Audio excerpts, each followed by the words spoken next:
नमस्कार दोस्तों, मैं राकेश वर्मा आप सभी का स्वागत करता हूं आपके अपने परिवार एसएन गुरुकुल पर। साथियों, बिहार के शिक्षक भर्ती पर जो सामत आई है, ऐसा प्रतीत हो रहा है अब कि जो कलकत्ता हाई कोर्ट ने बंगाल शिक्षक भर्ती के ऊपर जो ऑब्जर्वेशन दिया, जो ऑर्डर दिया, काश कहीं ऐसा ना हो जाए। और यदि ऐसा होता है, बंगाल के शिक्षक भर्ती के भांति ही यदि बिहार के बीपीएससी आयोग के द्वारा जो शिक्षक भर्ती की गई, यदि उस पे भी वैसा ही कुछ होता है, तो फिर टीआरई 1, टीआरई 2 के माध्यम से नवनियुक्त सभी शिक्षकों के ऊपर जो है वो खतरे की घंटी बज जाएगी। उन सभी के गर्दन पर तलवारें लटक चुकी होंगी और सभी की नौकरी जो है वह बच नहीं पाएगी। आखिर क्यों बवाल इतना मचा हुआ है कुछ दिनों से? क्यों शिक्षक शिक्षिकाओं में खलबली मची हुई है? क्यों उनके अंदर एक अलग सा खौफ, एक भय, एक संशय, एक भ्रम पैदा हो चुका है? और लाजमी है कि संशय, भ्रम बेबुनियाद और निराधार नहीं है, इसका आधार भी है और बुनियाद भी है। मैंने आप सभी को पिछले के कई वीडियो में बताया कि जो दूसरे राज्य के शिक्षक शिक्षिकाएं हैं, उन सभी पर बहुत ज़्यादा खतरा है। और जो कुछ ही दिनों में हजारों की तादाद में जो शिक्षक शिक्षिकाएं बाहर होंगे, उनमें काफ़ी अत्यधिक संख्या जो है वो दूसरे राज्यों के और उसमें भी यूपी वालों का होगा। मुझे न तो दूसरे राज्य के किसी शिक्षक अभ्यर्थी से और न ही यूपी के शिक्षक अभ्यर्थियों से कोई ज़्यादती दुश्मनी है। लेकिन जो फर्जी दूसरे राज्य के शिक्षक अभ्यर्थियों ने किया, दूसरे राज्य के शिक्षक अभ्यर्थियों ने फर्जीवाड़े तरीके से बिहार में शिक्षक बनने की जो कोशिश की, उनके घुसपैठ से जो बिहार के मूल निवासी, अस्थायी निवासी जो शिक्षक अभ्यर्थी थे, उनके अधिकार और हक का जो हनन हुआ, कहीं न कहीं इसके लिए हमें खेद है। क्योंकि प्रत्येक राज्यों की अपनी राज्य के विकास की जिम्मेदारी होती है। प्रत्येक राज्य सरकार की महत्वपूर्ण भूमिका होती है कि वह किस प्रकार से अपने राज्य के बेरोजगारों को रोजगार दे। लेकिन राजनीतिक लालसा पाले हुए माननीय मुख्यमंत्री नीतीश कुमार ने डोमिसाइल नीति हटा करके जिस प्रकार से खिचड़ी पकाया, अब यह जो विवाद उत्पन्न हुआ है, जो बवाल खड़ा हुआ है, उसी का दिन है। यदि डोमिसाइल नहीं हटाए जाते तो इतने बवाल होते ही नहीं। सभी उसी का नतीजा है और सभी ये समस्याएं जो उत्पन्न हो रही हैं, उसी की पैदाशी है। एकमात्र भूल के कारण इतने सारे अनियमितता और गड़बड़ियां हुई और यह कोई अनजाने में नहीं हुआ है। जानबूझकर शिक्षा विभाग और बिहार सरकार के द्वारा यह षड्यंत्र और साजिश के तहत किया गया है, जिसका बखान मैंने पिछले के कई वीडियो में किया है। साथियों, आप सभी को मैंने बताया कि दूसरे राज्य के जो शिक्षक अभ्यर्थी हैं, चाहे वो महिला हो या पुरुष हो, उन लोगों ने कई अलग अलग प्रकार से जो है फर्जीवाड़ी करने का भरपूर प्रयास किया और सफल भी हुए काफ़ी हद तक, क्योंकि वे योगदान लेकर के और आराम से नौकरी कर रहे थे, वेतन उठा रहे थे। लेकिन अब उन्हीं में से कोई, यानी कि दूसरे राज्य के शिक्षक अभ्यर्थियों में से ही कोई वैसा एक शिक्षिका जिसका मेरिट लिस्ट में नाम था, लेकिन उसे काउंसलिंग के दरमियान उसे छांट दिया गया इस वजह से कि उसका सीटेट में मार्क्स जो है वो 90 अंक से कम है। और दूसरे राज्य के, चाहे वो कोई भी महिला या पुरुष शिक्षक अभ्यर्थी हैं, उन्हें हर हाल में सीटेट में 90 मार्क्स लाने थे, तभी वो बिहार में शिक्षक बनने की योग्यता धारण कर सकते थे। पूरे 38 जिला में से 37 जिला में जो काउंसलिंग चल रहे थे, वहाँ पे हजारों की तादाद में दूसरे राज्य के पुरुष और महिला अभ्यर्थियों को 90 अंक से कम पर भी उन्हें ले लिया गया। लेकिन एकमात्र जिला अरवल, जहाँ पे एक महिला शिक्षिका दूसरे राज्य के, उनका सीटेट में 89 अंक था, इसलिए उनको हटा दिया गया।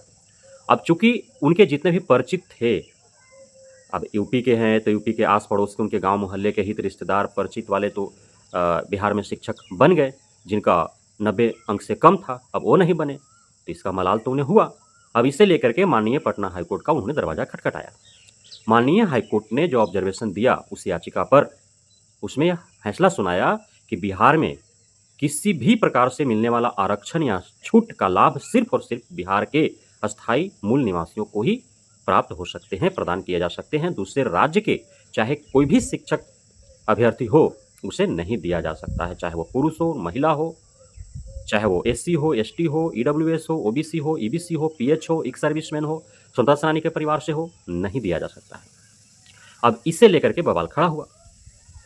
अब उस ऑब्जर्वेशन जो माननीय हाईकोर्ट पटना का आया, उसके आधार पर माध्यमिक निदेशक शिक्षा विभाग बिहार सरकार के द्वारा एक पत्रांक जारी किया गया और वह पत्रांक जारी किया गया, वह सारे जिलों के डीओ और डीपीओ को दिए गए कि आप इस आधार पर जो है आप अपने ज़िले में जो भी नवनियुक्त TRE-1, TRE-2 या TRE-1 सप्लीमेंट्री के जरिए बहाल शिक्षक हैं, उन सभी को आप निकाल बाहर करें, फिर से छटनी करें, उनका सारे डॉक्यूमेंट्स जांच करें।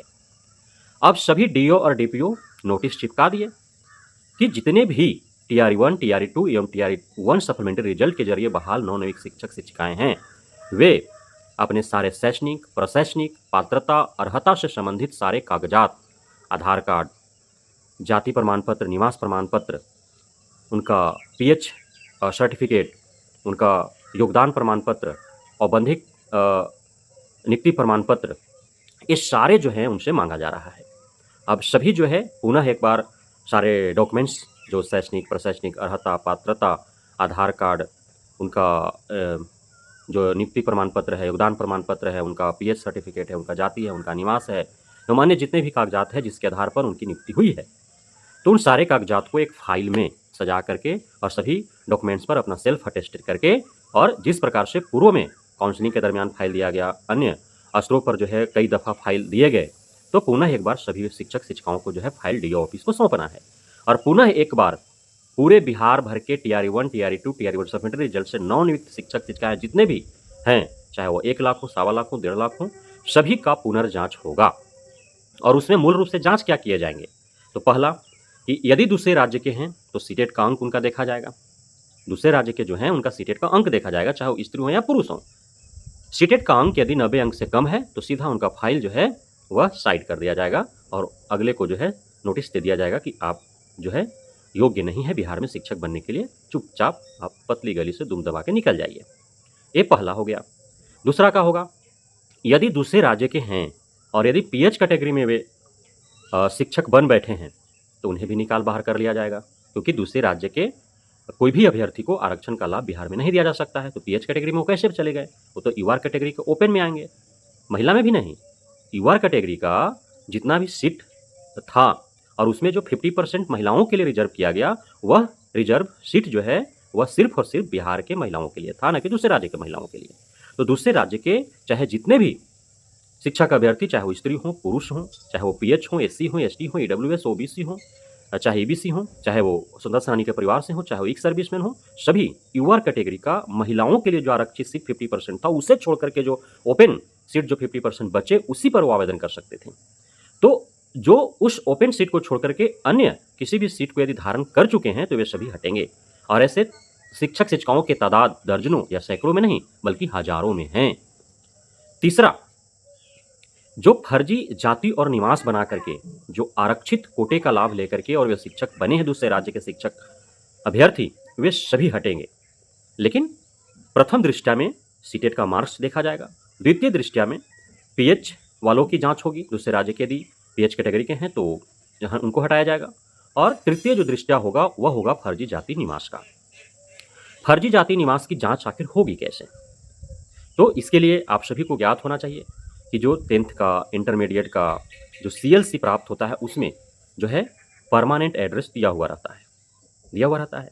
आप यदि ठीक है आप बिहार के हैं और दूसरे राज्य से आप जा करके मैट्रिक और इंटर किए, लेकिन परमानेंट एड्रेस तो आप बिहार के डालेंगे ना उसमें, तो CLC से छटाई हो सकता है। दूसरा कि जो कैंडिडेट है उनके माता और पिता का आधार कार्ड या फिर उनका कोई जो है ज़मीनी कागजात, जो ज़मीन उनका जो प्रॉपर्टी का जो डॉक्यूमेंट्स होगा, चाहे वो बिजली बिल हो सकता है, गैस का हो सकता है, या फिर कोई प्रॉपर्टी उनके नाम से होगा तो उससे हो सकता है, तो उससे जो है क्लियर हो पाएगा। तो कई ऐसे साक्ष्य हैं जिसके आधार पर फर्जी जाति निवास वालों को छांट लिया जाएगा, और ये छटनी होगा क्योंकि इसकी मांग बुलंदियों पर है।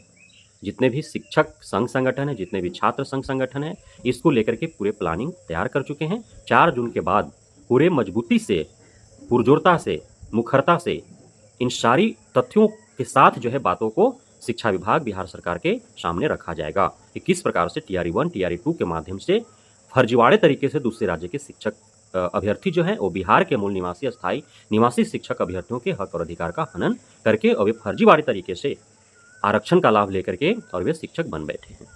चाहे वह सीटेट के मार्क्स को लेकर के है, चाहे वो PH कैटेगरी का हो, चाहे वो स्वतंत्रता सेनानी के परिवार के कैटेगरी का हो, चाहे एक सर्विसमैन का हो, चाहे वो अन्य रिजर्व कैटेगरी जो कास्ट के आधार पर दिए गए हैं उस आधार पर हो, तो इन सारे जो हैं वो हटेंगे। और अब सवाल उत्पन्न होता है, क्योंकि मांग चरम पर है, कि यह जो गलती हुई है, यह तो विभाग की तरफ से गलती हुआ है, इसमें शिक्षक अभ्यर्थियों का तो कोई गलती है नहीं।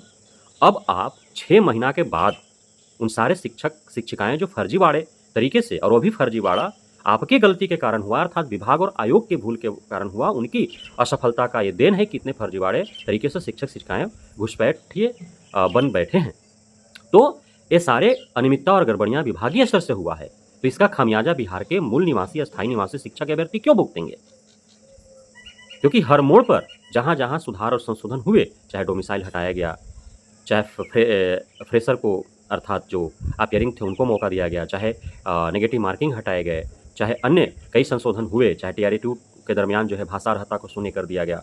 तो सारे मौकों पर जो है बिहार के शिक्षक अभ्यर्थियों के द्वारा जो है धरने, प्रदर्शन, आंदोलन हुए, विरोध जताए गए। बावजूद इसके जो है विभाग जो ठान लिया वही किया। तो इसका खामियाजा जो है बिहार के शिक्षक अभ्यर्थी क्यों भुगतेंगे? तो क्यों नहीं मांग करें कि आपके वजह से, अर्थात विभाग के गलतियों के कारण यदि दूसरे राज्य के शिक्षक अभ्यर्थी जो है बिहार में फर्जीवाड़े तरीके से बन बैठे हैं, तो उनको जब अब हटाया जा रहा है, विभाग ही हटा रही है, तो उनके स्थान पर जो 1-2 अंकों से छँटे हैं, जो डेट ऑफ बर्थ के कारण हटे हैं, तो क्यों उनको मौका नहीं मिलना चाहिए? और ये लाज़मी है माँग। तो इसको लेकर के भी सड़क से, सदन से होते हुए यदि सड़क और सदन से बात नहीं बनती है, तो फिर माननीय पटना हाईकोर्ट का दरवाज़ा खटखटाया जाएगा, और मुझे पूरा उम्मीद है कि न्याय मिलेगा ही मिलेगा। क्योंकि छठे चरण को लेकर के माननीय हाईकोर्ट का जो ऑब्जर्वेशन आया था, उसमें साफ-साफ कहा गया था कि उस दरमियान जो भी उसमें सम्मिलित थे, और यदि उनका मेरिट बन पाता है, तो उन्हें आप लें और बीएड वालों को हटाएँ, ऐसा उन्होंने ऑब्जर्वेशन दिया था। तो उसी बेस पर जो है टीआरई 1, टीआरई 2 में जो दूसरे राज्य के फर्जी शिक्षक-शिक्षिकाओं को हटाया जा रहा है, तो उनके बदले में, उनके स्थान पर जो है, जो सही हैं, योग्य हैं, तो उन्हें जो है मेरिट में जगह दे करके और उन्हें बहाल किए जाने की ज़रूरत है, आवश्यकता है। तो इस हेतु हम सभी बिहारवासियों को पुरजोरता से आवाज़ उठाने की आवश्यकता है, पूरी बुलंदी से आवाज़ उठाने की आवश्यकता है, तभी जाकर के एक-एक फर्जी शिक्षक निकलेंगे और उनके बदले में सही और योग्य बिहार के मूल निवासी, अस्थायी निवासियों को अवसर मिल पाएगा, उनका हक मिल पाएगा, उनके साथ न्याय हो पाएगा। बहुत-बहुत धन्यवाद आप सभी साथियों का हमारे साथ जुड़े रहने के लिए, बने रहने के लिए, इतना प्यार देने के लिए, हम पे भरोसा बनाए रखने के लिए। जय हिंद।